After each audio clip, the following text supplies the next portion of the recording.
Let's have a look at it live. Good morning. How are we doing? So, should I take the hormone quiz to see if I can find the right foods for me? That was a question I had yesterday. So I wanted to cover this and what the quiz. Remember, it's a quiz. The clue is in the name. And as much as it looks, they sent me the Facebook advert, and I was like, there is no validity for doing this, like absolutely nothing. Whatever they say, I would take with a pinch of salt, literally like picking anything in the air. And the funny thing is they've done one before, and it said like about their body type, and we know that body typing is very kind of a bit outdated. We know that everyone's a mixture between the three, and ultimately the advice often comes out very similar in that you should increase your protein intake or improve fruit, vegetables, etc. And it was quite generic, or go lower carb or go zero carb. And to be fair to it, at least it generally, that's to be fair, I haven't seen it all, but to be fair, at least that's advice you probably already know. And then it comes back to, okay, what do we actually need help with? Is it probably accountability, support with like-minded others? Like I posted a video earlier today with Louise, one of the ladies on FruciFit, where she talks about the support, the accountability, the going in, the getting there. Once you're there, you're in, kind of motivated by everyone else. But going back to this, at the very least with that hormone quiz, it doesn't, as far as I know, it doesn't start going or pretending to warn you off specific foods like other diets may do at the moment.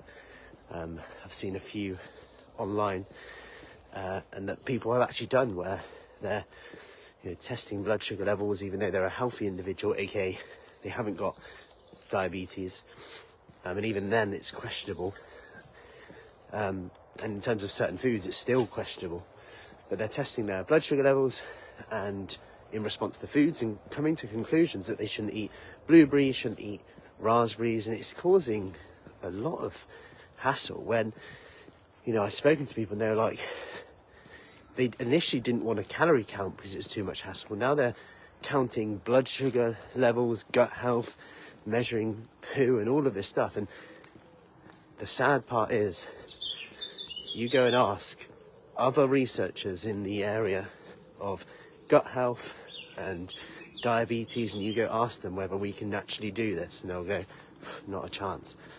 Like, we don't know as much as some of these people say we do, and research is very ongoing, and to make that bold conclusion that you shouldn't have blueberries because that's raised your blood sugar level is a massive statement and potentially harmful actually. And when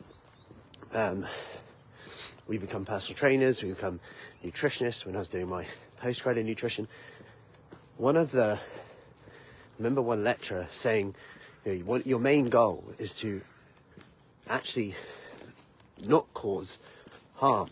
Like, you've got to make this a forefront. Yes, you want to improve their health, but certainly do not cause any more harm. Like, this is such an important thing that no one brings up.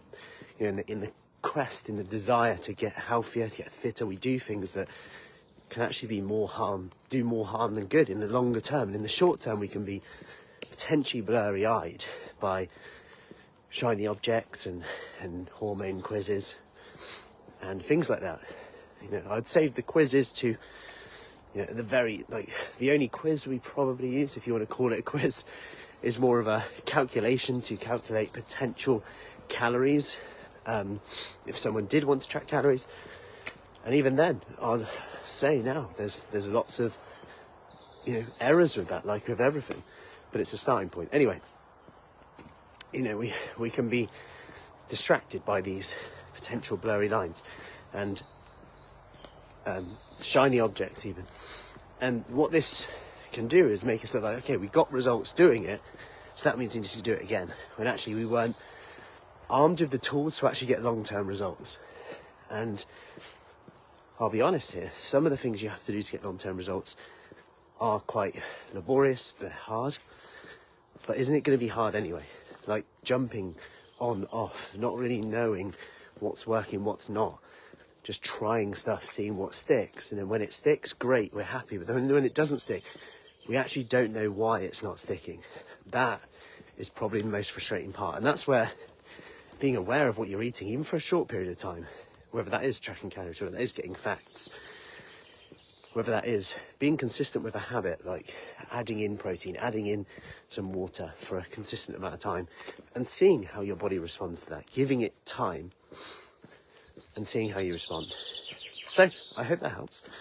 Any questions, as always, just let me know. Off to morning sessions now, Marlborough, Chippenham, Devizes, and from home we've got some muscle strength focus today, which, speaking of hormones, we talked about last week in our menopause mastery program, which, if people still want access to that, do comment below menopause, as we are going to put something together. So I had quite a few people ask, so comment below menopause on that. If you want to join our kickstart program, flexible start date next 2 weeks, specifically for women in their 40s, 50s, 60s, even 70s, want to get in shape, get fit, but have a bit of fun doing so, have that community feel. So comment below kickstart, I'll get you the details. Take care.